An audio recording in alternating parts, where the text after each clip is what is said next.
पूछा जा सकता है कि गढ़वाल का ऐसा कौन सा शासक था जिसने सिख सरदारों को राखी नामक कर दिया। तो आंसर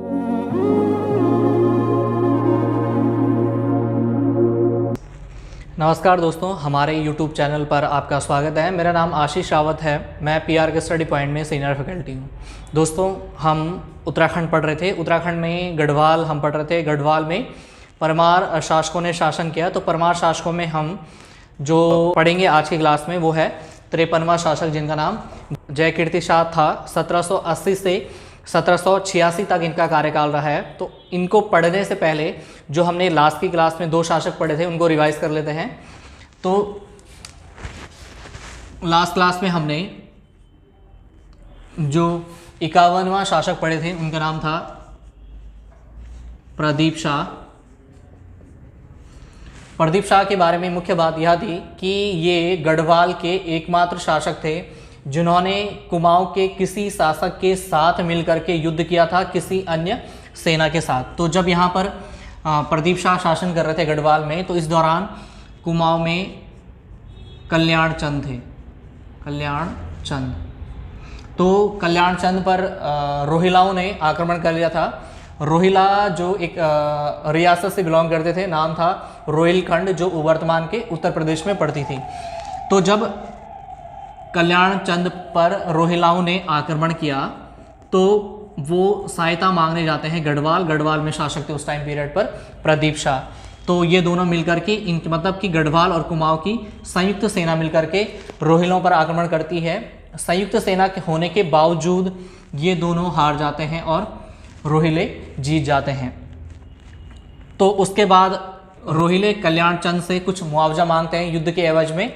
तो उनके पास पैसे थे नहीं मुआवजा देने के लिए। तो फिर कल्याण चंद दोबारा से मुआवजा देने हेतु सहायता मांगते हैं प्रदीप शाह से। फिर प्रदीप शाह अपने राजकोष से उन्हें कुछ आर्थिक धनराशि, जो जितना भी उन्होंने मुआवजा मांगा होगा, वो प्रदान करते हैं।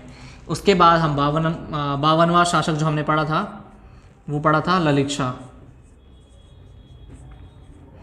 तो इनका संबंध भी कुमाऊं से इस तरह से था कि जब यहाँ पर ललित शाह गढ़वाल में शासन कर रहे थे, इस टाइम पीरियड में कुमाऊं में जो शासक थे उनका नाम था दीपचंद। दीपचंद के दरबार में एक व्यक्ति था, नाम था मोहन सिंह रौतेला। तो मोहन सिंह रौतेला को दरबार में कुछ शक्तियाँ प्रदान थी। इसी का फ़ायदा उठा करके ये मोहन सिंह रौतेला दीपचंद की हत्या कर देता है और स्वयं कुमाऊं की राजगद्दी पर बैठता है मोहन चंद नाम से। तो मतलब कि मोहन चंद वहाँ पर तख्ता पलट कर देता है। तो जो कुमाऊं में उस टाइम पर शासक था दीपचंद का सेनापति था हर्षदेव जोशी। तो हर्षदेव जोशी ललित शाह को कुमाऊं पर आक्रमण करने का न्योता भेजते हैं। तो ललित शाह के हमने पढ़े थे कि 4 पुत्र थे, उनमें से जो उनका बड़ा पुत्र था नाम था प्रद्युमन शाह। तो प्रद्युमन शाह और ललित शाह दोनों मिलकर के इस मोहन सिंह या मोहन चंद पर आक्रमण करते हैं, जिसमें मोहन चंद हार करके वहाँ से भाग जाता है। उसके बाद ललित शाह अपने पुत्र प्रद्युमन शाह को प्रद्युमन चंद नाम से कुमाऊं की राजगद्दी पर बिठाते हैं और उसका प्रद्युमन चंद का प्रधानमंत्री नियुक्त किया जाता है हर्षदेव जोशी को। उसके बाद ललित शाह जब वापस गढ़वाल आ रहे थे तो दुर्डी नामक स्थान पर ललित शाह की मलेरिया के कारण मृत्यु हो जाती है। तो जब उनकी मृत्यु हो गई तो गढ़वाल की जो सीट थी या फिर गढ़वाल का जो शासक था वहाँ पर वो खाली हो गया। कोई भी वहाँ पर शासक नहीं था क्योंकि जो वहाँ के शासक थे ललित शाह, उनकी मृत्यु हो चुकी थी। और कुमाऊं पर तो खैर उनके जो बड़े पुत्र थे वो प्रद्युमन चंद नाम से शासन कर रहे थे। तो जब गढ़वाल में कोई भी शासक नहीं था तो जो इनके दूसरे पुत्र हैं जिनको आज हम पढ़ेंगे जयकृत शाह, उन्हें गढ़वाल की राजगद्दी पर बिठाया जाता है। तो जब इन्हें गढ़वाल की राजगद्दी पर बिठाया जाता है तो इनके दरबार में जो मुख्य जाति के लोग रहते थे वो थे खंडूड़ी और डोभाल। इनका दरबार में बहुत वर्चस्व माना जाता था। तो ये खंडोड़ी और डोभाल जाति के लोग राजा के खिलाफ विद्रोह करने लगे, मतलब कि वो राजा के खिलाफ विद्रोह करने लगे। उसके अलावा जो दरबारी थे उन्हें परेशान करने लगे, जनता को भी परेशान करने लगे। इतना सब कुछ होने के बावजूद राजा जयकृत शाह कुछ नहीं कर पाए। तो जब उनके दरबार में ये सब कुछ चल रहा था, आंतरिक विद्रोह चल रहा था, तो इसी दौरान उन पर कुछ सिख सरदारों ने आक्रमण कर दिया। जब सिख सरदारों द्वारा वहां पर आक्रमण किया गया तो जयकृत शाह ने कहा कि वो सिख सरदारों को राखी नामक कर देंगे, जिसके बदले में सिख सरदार अब गढ़वाल पर आक्रमण नहीं करेंगे। और जो ये राखी नामक कर था, ये लगभग उन जो उपज होती थी उसका 1/6 हिस्सा होता था। तो ये क्वेश्चन पूछा जा सकता है कि गढ़वाल का ऐसा कौन सा शासक था जिसने सिख सरदारों को राखी नामक कर दिया। तो आंसर था जयकृत शाह। तो ये तो उनके दरबार में जब ये सब कुछ चल ही रहा था, तो इस दौरान अगर हम जयकृत शाह और उसके बड़े भाई प्रद्युमन शाह की बात करें तो इनके बीच में जो रिश्ते थे वो अच्छे नहीं थे। रीज़न क्या था कि ये दोनों भले ही संतान थी ललित शाह की, लेकिन ये दोनों अलग अलग माँ के पुत्र थे, मतलब कि ये दोनों सौतेले भाई थे, तो इनके बीच में अच्छे संबंध नहीं थे। तो जयकृत शाह ने क्या किया, जयकृत शाह ने इस प्रद्युमन शाह को कुमाऊं की राजगद्दी से हटाने के लिए, जो प्रद्युमन शाह का विद्रोही था, कौन, ये मोहनचंद, तो जयकृत शाह ने इनडायरेक्टली इस मोहनचंद की हेल्प की ताकि वो प्रद्युमन शाह को हटा करके स्वयं कुमाऊं की राजगद्दी पर बैठ जाए। तो जब इस बात का पता प्रद्युमन शाह को चलता है कि उसके विद्रोही व्यक्ति को उसके स्वयं के भाई ने ही सहायता की है, तो ये निश्चय करता है कि वो अब गढ़वाल पर आक्रमण करेगा। प्रद्युमन शाह कहिए, चंद दोनों एक ही व्यक्ति हैं। तो प्रद्युमन चंद एक सेना लेकर के जाता है गढ़वाल की तरफ, और गढ़वाल की जो राजधानी थी उस टाइम वो श्रीनगर थी। गढ़वाल की राजधानी श्रीनगर पर आक्रमण करता है और कहा जाता है श्रीनगर को इसने वहां पर तहस नहस कर दिया था। श्रीनगर पर आक्रमण करने के बाद जो गढ़वालियों की या गढ़वाल शासकों की उस टाइम पर कुलदेवी थी, कुलदेवी देखेंगे हम तो उनका मंदिर देवलगढ़ में था और कुलदेवी का नाम था राजेश्वरी। श्रीनगर पर आक्रमण करने के बाद वो देवलगढ़ पर आक्रमण करता है और उसको भी लूट लेता है। तो जब यहाँ पर ये आक्रमण कर रहा था तो उस टाइम पर कहा गया कि जो राजा जयकृत शाह थे वो भाग करके मैदानी भागों में चले गए थे। कुछ टाइम यहाँ पर रहने के बाद, लूटपाट करने के बाद, ये दोबारा से वापस अपने कुमाऊं में, जो इनकी राजधानी थी अल्मोड़ा, वहाँ पर चले जाते हैं। तो जब इस बात का पता जयकृत शाह को चलता है कि प्रद्युमन शाह वापस जा चुके हैं, तो वो दोबारा से अपनी राजधानी श्रीनगर में आते हैं और दोबारा से सत्ता संभालने की कोशिश करते हैं। लेकिन फिर से उनके साथ वही हुआ कि उनके जो दरबार था वहाँ पर षड्यंत्र होने स्टार्ट हो गए, विद्रोह होना प्रारंभ हो गया। तो फिर जब विद्रोह हो रहा था तो इसी दौरान एक मुख्य घटना घटती है जिसके कारण वो विद्रोह एक विशाल रूप ले लेता है। कुछ हुआ इस तरह से कि जो जयकृत शाह थे, इनके दरबार में एक व्यक्ति था, नाम था कृपाराम डोभाल। तो हम कह सकते हैं कि जो भी विद्रोही थे उनमें सबसे प्रमुख कृपाराम डोभाल था। तो कृपाराम डोभाल ने राजा को भी परेशान किया, उसके अलावा जो अन्य दरबारी थे उनको भी परेशान किया, जनता को भी इसने परेशान किया हुआ था। तो कृपाराम डोभाल से परेशान होकर के जो कुछ दरबारी रहते हैं, वो जो उस टाइम पर गढ़वाल में देहरादून परगना था, देहरादून परगना का जो मुख्य फौजदार था, नाम था घमंड सिंह मियाँ या घमंड मियाँ।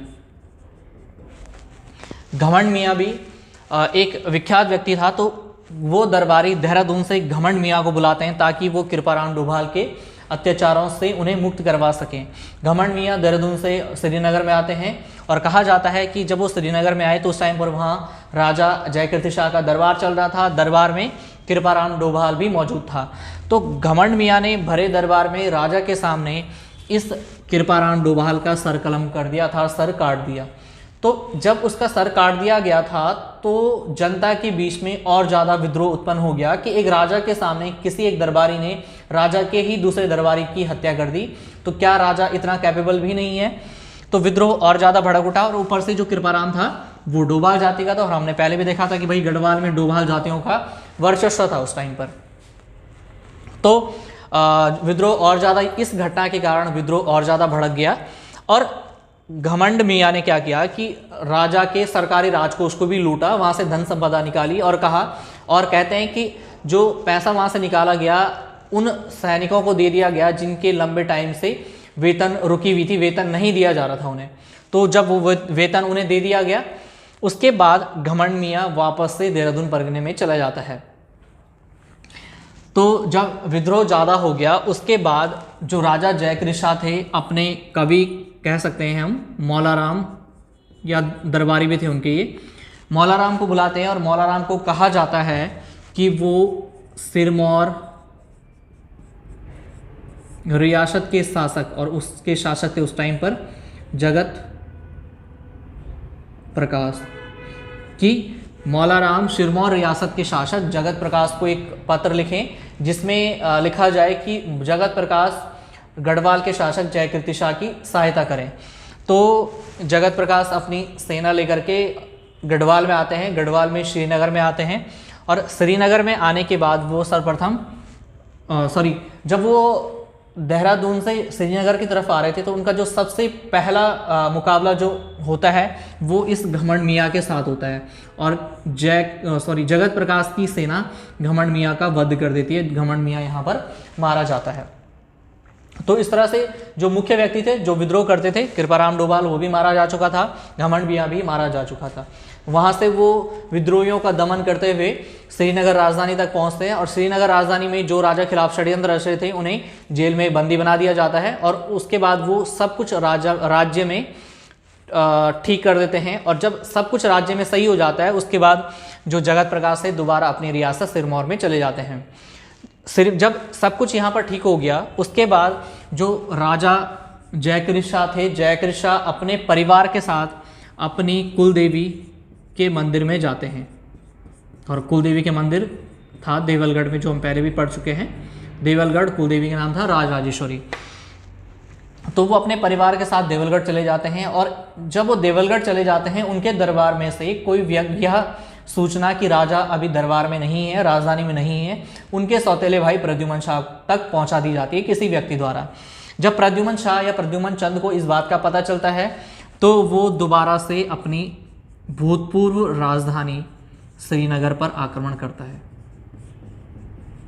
दोबारा से श्रीनगर में वो लूटपाट करते हैं और वापस अल्मोड़ा अपनी राजधानी में चले जाते हैं। तो इस तरह से क्वेश्चन पूछा जा सकता है कि गढ़वाल के ऐसे कौन से शासक थे जिन्होंने अपनी ही मूल राजधानी पर 2 बार आक्रमण किया था। तो आंसर होगा प्रद्युमन शाह।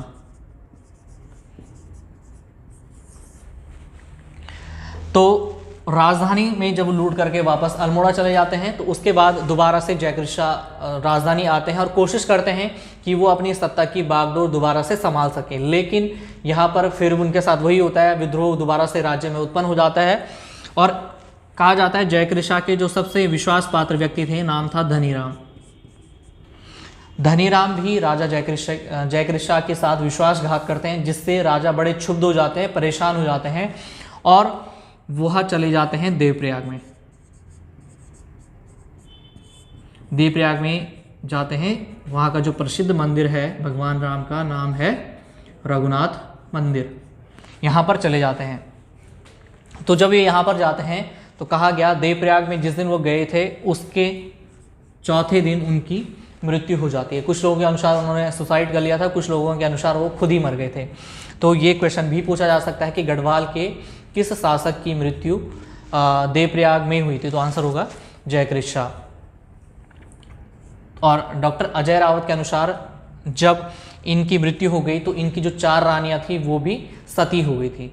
तो इस तरह से जो जयकृत शाह का शासनकाल था वो पूरा का पूरा दरबारियों का दमन करने में ही व्यतीत हो गया। तो उसके बाद जो हम नेक्स्ट क्लास में पढ़ेंगे, जो हम कह सकते हैं जिन्हें कि वह अखंड गढ़वाल के अंतिम शासक थे, इनके भाई प्रद्युमन शाह। उसके अलावा जयकृत शाह के बारे में और 1-2 फैक्ट और देखें तो जयकृत शाह कहा गया कि जब उनकी मृत्यु होने वाली थी उससे पहले मौलाराम के अनुसार उन्होंने अपने भाई प्रद्युमन शाह, जो अपने दरबारी जो कि उनके खिलाफ षड्यंत्र रच रहे थे, और अपने एक अन्य भाई नाम था पराक्रम शाह, इन सभी को अभिशाप या श्राप दिया था। रीज़न ये था, इसका रीज़न हमें पता है कि विद्रोह कर रहे थे, दरबारी भी विद्रोह कर रहे थे, पराक्रम शाह की बात करें तो पराक्रम शाह से जयकृत शाह परेशान थे, क्योंकि जब गढ़वाल में कोई भी शासक नहीं था उस टाइम पर पराक्रम शाह चाहते थे कि वह गढ़वाल की राजगद्दी पर बैठे, लेकिन ऐसा हुआ नहीं। तो जिसके कारण ये भी समय समय पर जयकृत शाह अपने भाई या राजा के खिलाफ विद्रोह करते रहते थे। तो आज की क्लास में हम इतना ही पढ़ेंगे, नेक्स्ट क्लास में हम प्रद्युमन शाह पढ़ेंगे।